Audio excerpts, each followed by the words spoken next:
नमस्कार, दिन भर की बड़ी खबरों में आपका स्वागत है। मैं हूं परवीन शेख। आज इस बुलेटिन में बात होगी गुजरात में पहले चरण के लिए हुई वोटिंग की, चुनाव को लेकर मीडिया पर लगे अंकुश की। बात करेंगे भारत जोड़ो यात्रा में राहुल के साथ कदम से कदम मिलाते फिल्मी सितारों की, चुनावी राज्यों में ईडी की दस्तक की। जानेंगे अब किस सरकारी वेबसाइट को किया गया हैक, विपक्ष के दबाव में कैसे आई मोदी सरकार, और बुलेटिन के आखिर में बात होगी मोदी राज में बढ़ती बेरोजगारी की। लेकिन तमाम बड़ी खबरों से पहले एक नजर सुर्खियों पर। सुरिंदा पुष्कर मामले में बढ़ सकती हैं कांग्रेस सांसद शशि थरूर की मुश्किलें। हाईकोर्ट ने जारी किया नोटिस। पटियाला हाउस कोर्ट के फैसले के खिलाफ दिल्ली पुलिस पहुंची हाईकोर्ट। 7 फरवरी को होगी मामले की सुनवाई। दिल्ली नगर निगम चुनाव के लिए शुक्रवार शाम 5 बजे थम जाएगा चुनाव प्रचार का शोर। आप बीजेपी और कांग्रेस के बीच है कांटे की टक्कर। 4 दिसंबर को वोटिंग और 7 को आएंगे नतीजे। पोलैंड को 2-0 से हराकर अर्जेंटीना पहुंचा फीफा कप के नॉकआउट दौर में। पोलैंड ने भी किया क्वालिफाई। मैक्सिको और सऊदी अरब प्रतियोगिता से बाहर। आज भी शेयर बाजार में रही तेजी। रिकॉर्ड स्तर पर बंद हुआ सेंसेक्स। 185 अंकों की तेजी के साथ 63,284 अंक पर बंद हुआ सेंसेक्स। निफ्टी 54 अंकों की तेजी के साथ 18,812 अंक पर हुआ बंद। तो ये थी सुर्खियां और अब बात आज की सबसे बड़ी खबर की। गुजरात में आज पहले चरण का मतदान शांतिपूर्वक संपन्न हो गया। पहले चरण में 19 जिलों की 89 सीटों पर वोट डाले गए और वोटिंग के बाद 788 उम्मीदवारों की किस्मत ईवीएम में कैद हो गई। तो राज्य में कितने फीसदी हुआ मतदान, देखते हैं ये रिपोर्ट। गुजरात में पहले चरण की वोटिंग पूरी हो गई है। इसके साथ ही 89 सीटों पर चुनाव लड़ रहे 788 मतदाताओं की किस्मत भी ईवीएम में कैद हो गई है। पहले दौर की वोटिंग में कहीं से भी किसी तरह की अप्रिय घटना की खबर नहीं मिली है। कुछ स्थानों पर जरूर हल्का विवाद हुआ, जिसे सुरक्षा कर्मियों ने संभाल लिया। कुछ स्थानों पर ईवीएम की खराबी और मतदान के बहिष्कार के मामले भी सामने आए। पहले चरण की सर्वाधिक संवेदनशील मानी जा रही गोंडल सीट पर मतदान शांतिपूर्ण रहा। वोटिंग के दौरान दिन भर राजनीतिक दलों में शिकवे शिकायतों का दौर भी चलता रहा। कांग्रेस ने 50 स्थानों पर वोटिंग देर से शुरू करने की शिकायत चुनाव आयोग से की। कांग्रेस ने आरोप लगाया कि कई स्थानों पर ईवीएम मशीन में खराबी आ गई, जिसे बदलने में काफी देरी की गई। दूसरी तरफ आप ने भी वोटिंग की गति को धीमा रखने का आरोप सत्ताधारी बीजेपी पर लगाया। आपका दावा है कि बीजेपी को फायदा पहुंचाने के लिए अल्पसंख्यक मतदाताओं वाली पोलिंग पर वोटिंग प्रक्रिया धीमी रखी गई। आज 19 जिलों की 89 सीटों पर वोट डाले गए। गुजरात के मिनी अफ्रीका कहे जाने वाले जम्बूर गांव में पहली बार लोगों ने वोट डाला। यहाँ उनके लिए स्पेशल ट्राइबल बूथ बनाया गया है। तो गिरी सोमनाथ में सिर्फ एक मतदाता के लिए बूथ बनाया गया। पहले चरण में 65% के करीब मतदान की खबर है। 2017 के मुकाबले ये करीब 4% कम है। 2017 में जब 3% वोट कम पड़े थे तो बीजेपी के हाथ से 15 सीटें फिसल गई थी। ऐसे में कम मतदान का फायदा किसे होगा, ये 8 दिसंबर को नतीजे में ही सामने आ पाएगा। आज सबसे ज्यादा वोट तापी जिले में पड़े। यहाँ पर करीब 80% वोटिंग हुई है। इस जिले की नीझर सीट पर 82% से भी ज्यादा वोटिंग हुई है। नर्मदा, भरूच, नवसारी जिले में भी 70% के करीब वोटिंग हुई। पुल हादसे वाले मोरबी विधानसभा सीट पर 55% से कम वोट पड़े।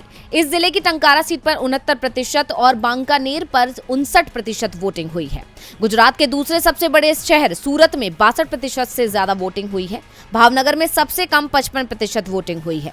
पहले दौर में 11 मंत्रियों की किस्मत दांव पर है। इसके साथ ही आपके सीएम पद के उम्मीदवार ईसुदान गढ़वी और टीम इंडिया के खिलाफ रविंद्र जडेजा की पत्नी रीवावा जडेजा की किस्मत भी ईवीएम में बंद हो गई है।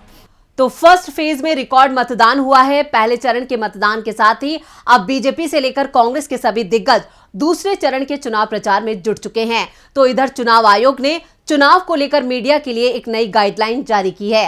कांग्रेस ने गुजरात चुनाव के मद्देनजर कुछ टीवी चैनलों पर प्रसारित ओपिनियन पोल को लेकर चुनाव आयोग से शिकायत की थी, जिस पर एक्शन लेते हुए आयोग ने ये कदम उठाया है। गुजरात में आज पहले चरण की 89 सीटों पर वोटिंग का काम पूरा हो गया, लेकिन वोटिंग शुरू होने से पहले मंगलवार को कांग्रेस चुनाव आयोग पहुंच गई थी।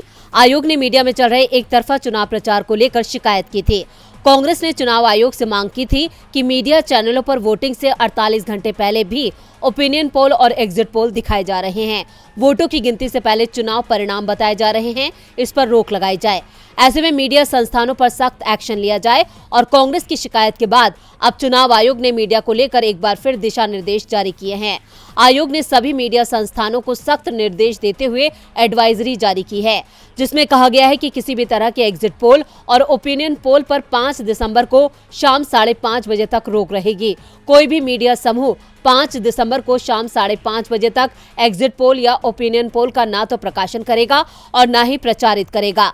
चुनाव आयोग ने सभी निर्वाचन कार्यालयों में इस बारे में निर्देश देते हुए कहा कि निर्वाचन अधिकारी सभी समाचार ब्यूरो, मीडिया हाउस के साथ रेडियो और टेलीविजन चैनलों को एडवाइजरी के बारे में सूचित करें।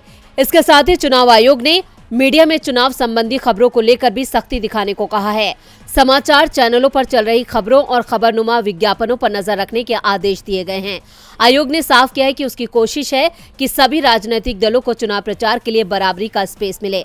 दरअसल कांग्रेस की शिकायत थी कि मीडिया में एक तरफा खबरें तो चल ही रही हैं, जमीन पर भी कांग्रेस नेताओं को चुनाव प्रचार में परेशानी आ रही है। वीवीआईपी मूवमेंट के नाम पर कांग्रेस नेताओं के लिए हवाई स्पेस बंद कर दिया जाता है। चुनाव आयोग की मीडिया पर सख्ती क्या रंग लाती है, ये दूसरे चरण के चुनाव प्रचार के दौरान साफ हो जाएगा। लेकिन आयोग ने अपने एक्शन से अपने इरादे जाहिर कर दिए हैं कि कोई भी चूक भारी पड़ सकती है। राहुल की भारत जोड़ो यात्रा भी बीजेपी पर भारी पड़ती दिख रही है। आज यात्रा के 50वें दिन बॉलीवुड एक्ट्रेस स्वरा भास्कर भी राहुल के साथ कदम से कदम मिलाकर चलती नजर आई। एक दिन के विश्राम के बाद आज उज्जैन से ही यात्रा की शुरुआत हुई, जिसमें जन सैलाब नजर आया। कांग्रेस की भारत जोड़ो यात्रा मजबूती के साथ आगे बढ़ रही है। इस यात्रा का आज 85वां दिन है और इन दिनों यात्रा मध्य प्रदेश में है। वहीं यात्रियों ने कल यानी 30 नवंबर को विश्राम किया था, जिसके बाद आज फिर सुबह 6 बजे उसी रफ्तार के साथ यात्रा की शुरुआत हुई।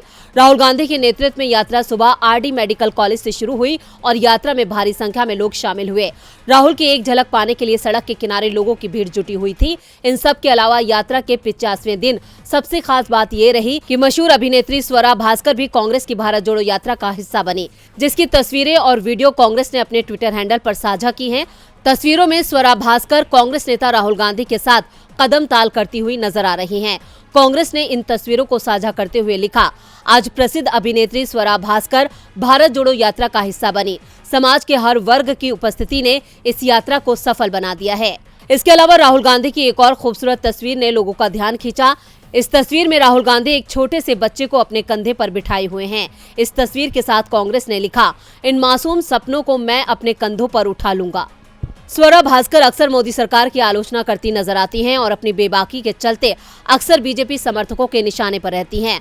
वहीं स्वरा के साथ उत्तराखंड के पूर्व मुख्यमंत्री हरीश रावत भी यात्रा में शामिल हुए। ये पहला मौका नहीं था जब यात्रा में कोई बॉलीवुड की हस्ती शामिल हुई हो। इससे पहले भी सुशांत सिंह, रश्मि देसाई, पूजा भट्ट जैसे तमाम चेहरे यात्रा में शरीक हो चुके हैं, जो इस बात का संकेत है कि यात्रा बॉलीवुड दिग्गजों को प्रभावित कर रही है। वहीं आज मध्य प्रदेश में यात्रा का 9वां दिन था और अब यात्री विश्राम के लिए यात्रा ग्राम घोसला के रूपाखेड़ी फाटा के पास स्काई लार्क प्रोटीन की फैक्ट्री में रुकेगी। इसके अलावा कल यानी शुक्रवार को यात्रा आगर जिले में प्रवेश कर जाएगी, जिसके बाद 4 दिसंबर को भारत जोड़ो यात्रा आगर मालवा से राजस्थान में प्रवेश करेगी। राहुल गांधी की यात्रा में जुट रही भीड़ और मशहूर हस्तियों की शिरकत ने मोदी सरकार की नींद उड़ा दी है। नींद तो ईडी ने भी नेताओं की उड़ा रखी है। दिल्ली के शराब घोटाले की जांच के सिलसिले में ईडी तेलंगाना पहुंच चुकी है और इस मामले में सीएम के चंद्रशेखर राव की बेटी कविता का नाम भी लिया जा रहा है। ईडी को लेकर कविता ने पीएम मोदी और बीजेपी पर निशाना साधा है।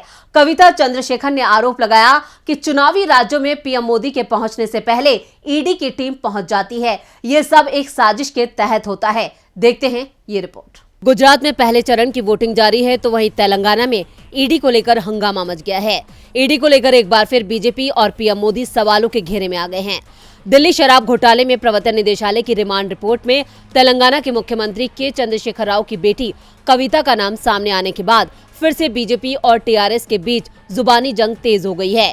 टीआरएस विधायक कविता ने आज हैदराबाद में मोदी सरकार पर जोरदार हमला बोला है। कविता ने कहा कि देश में मोदी सरकार 8 साल पहले आई। इन 8 सालों में करीब 9 राज्यों में लोकतांत्रिक रूप से निर्वाचित सरकारों को गिराकर भारतीय जनता पार्टी की सरकार बनाई गई।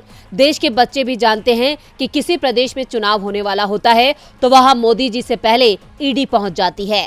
तेलंगाना में सत्ता पर काबिज टीआरएस की नेता कविता ने आरोप लगाया कि पीएम मोदी और बीजेपी विपक्षियों के खिलाफ ईडी का इस्तेमाल करती है। तेलंगाना में भी ऐसा ही हुआ है। कविता चंद्रशेखर ने कहा कि पीएम मोदी हमें सलाखों में डाल सकते हैं, लेकिन हम फिर भी लोगों के लिए काम करते रहेंगे और बीजेपी की नाकामियों को उजागर करेंगे।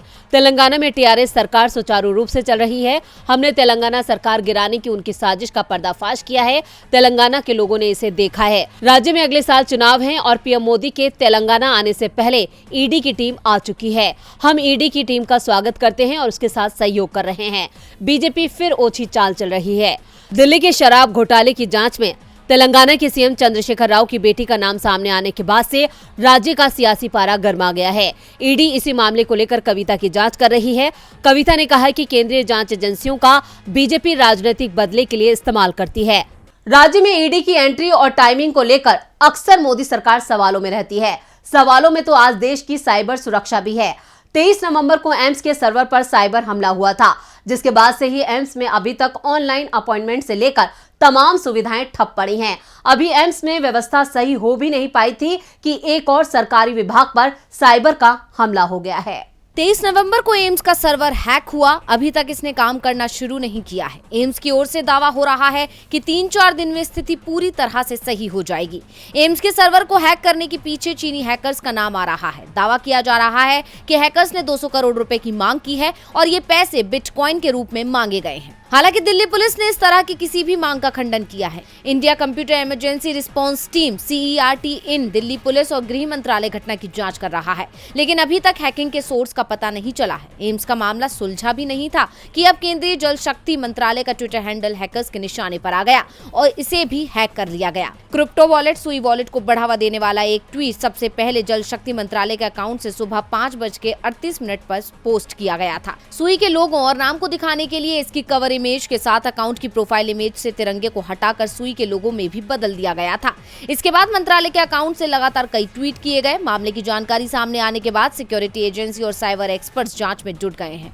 वैसे जल शक्ति मंत्रालय के अकाउंट को अब रिस्टोर कर लिया गया है और सारे संदिग्ध ट्वीट डिलीट कर दिए गए हैं। सुरक्षा एजेंसियां और साइबर एक्सपर्ट्स इस घटना की भी जांच कर रहे हैं। 9 दिनों में साइबर हैकिंग का ये दूसरा बड़ा मामला है। इंडस फेस की हालिया रिपोर्ट में दावा किया गया है कि भारत में हर महीने हेल्थ केयर सेक्टर पर लगभग 3 लाख कंप्यूटरों को निशाना बनाया जाता है, जो अमेरिका के बाद दुनिया भर में सबसे ज्यादा है। ये कोई पहला मौका नहीं है जब सरकारी विभागों को निशाना बनाया जा रहा है। साइबर अटैक से हमारे एक्सपर्ट भी दबाव में हैं। वहीं पेंशन बहाली को लेकर दबाव में तो मोदी सरकार भी है। लंबे वक्त से ये मांग की जा रही है कि पुरानी पेंशन बहाल की जाए। हिमाचल में तो ये सबसे बड़ा मुद्दा बनकर उभरा है, जिसकी वजह से बीजेपी बैकफुट पर है। ऐसे में सरकार आगामी संसद सत्र में इसको लेकर कोई बड़ा कदम उठा सकती है। देखते हैं ये रिपोर्ट। सरकारी कर्मचारियों के लिए पुरानी पेंशन योजना बहाल करने का मुद्दा बीजेपी के लिए बड़ा सिरदर्द बनता जा रहा है। खासकर जहां जहां बीजेपी अपनी सरकार चला रही है, वहां विपक्षी दल इसे मुद्दा बना रहे हैं। कांग्रेस ने इसे बड़ा मुद्दा बना लिया है। अपने शासन वाले राज्यों में उसने पुरानी पेंशन योजना लागू कर दी है और बाकी राज्यों में वो इसका वादा कर रही है। इसी तरह आम आदमी पार्टी भी 2 छोटे-छोटे राज्यों में सरकार में है, इसलिए उसे भी पुरानी पेंशन योजना लागू करने की घोषणा करने में दिक्कत नहीं है। भारतीय जनता पार्टी इस मामले में बैकफुट पर है। उसके नेता ना इसका विरोध कर पा रहे हैं और ना समर्थन। मोदी सरकार का समर्थन करने वाली सरकारी और सरकार के प्रति वचनबद्ध अर्थशास्त्री समझा रहे हैं कि कैसे पुरानी पेंशन योजना को बहाल करना खराब आर्थिक फैसला होगा, लेकिन सरकारी कर्मचारियों को इससे फर्क नहीं पड़ रहा है। देश भर के सरकारी कर्मचारियों के संगठन 8 दिसंबर को दिल्ली में प्रदर्शन की तैयारी कर रहे हैं। इसमें केंद्र सरकार के कर्मचारी भी शामिल होंगे और राज्य सरकारों के भी। सो केंद्र की बीजेपी सरकार के साथ साथ राज्य की बीजेपी सरकार भी परेशान है। ये मुद्दा इसी तरह तूल पकड़ता रहा तो अगले लोकसभा चुनाव में ये मुख्य मुद्दा बन सकता है।